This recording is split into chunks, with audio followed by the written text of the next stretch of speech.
সুখী কলমে, ব্যথা সুখী মলমে, হাড়ি সুখী গরমে, নারী সুখী শরমে।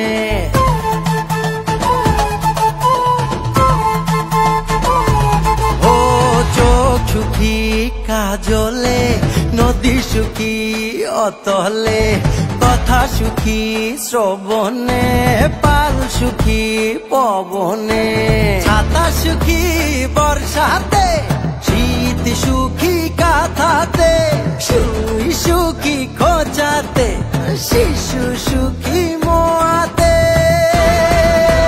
স্বপন দেশের স্বপন নয় রে, এটাই জন্মভূমি আমার। মনের দেশে সবাই রাজা, আমি একাই রাজকুমার, আমি